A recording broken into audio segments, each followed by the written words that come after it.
Kristen Oaks-White. And I'm Avery Davidson. Thank you for joining us for This Week in Louisiana Agriculture, the only TV show bringing Louisiana farmers and consumers together every week. Well, we begin our 2022 year of This Week in Louisiana Agriculture with stories from the 103rd annual meeting of the American Farm Bureau Federation in Atlanta, Georgia. Louisiana was well represented at the first in-person convention since January of 2020, just before the COVID-19 pandemic began, which means it was also the first time Louisiana Farm Bureau President Jim Harper carried the flag of our great state across the stage at the opening general session. But he was not the only one to represent our state very well. East Carroll Parish farmer Matt Dennis made the top 10 in the American Farm Bureau Young Farmers and Rangers Achievement Award competition.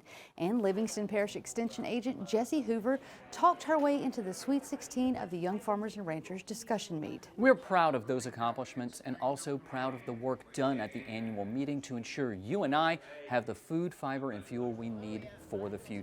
Louisiana Farm Bureau President Jim Harper was part of a closed-door meeting with U.S. Secretary of Agriculture Tom Vilsack, along with the other Farm Bureau presidents from across the country. President Harper says the group discussed several issues important to agriculture. It was a very frank and open discussion.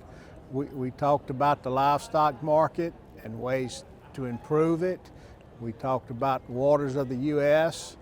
We visited with him about the H-2A worker program and the problem we're having keeping foreign workers here. We also talked about the next farm bill, and we talked about trade with China. So it was a very informative meeting.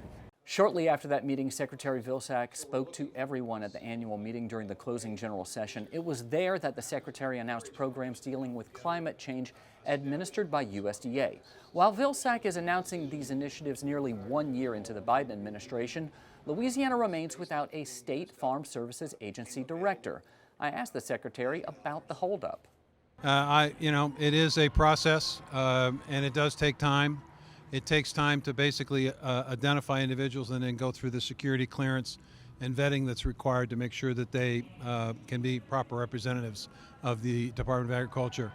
I think people understand the importance of getting it done, and I think you're going to continue to see a number of states rolling out over the course of the next couple of months in terms of these appointments. But let me just say, the work still gets done, notwithstanding the fact that we don't necessarily have an appointed state director. The career staff do a tremendous job making sure that everything gets done on time. The convention culminated with the voting delegate session, which sets the policy going forward at the national level.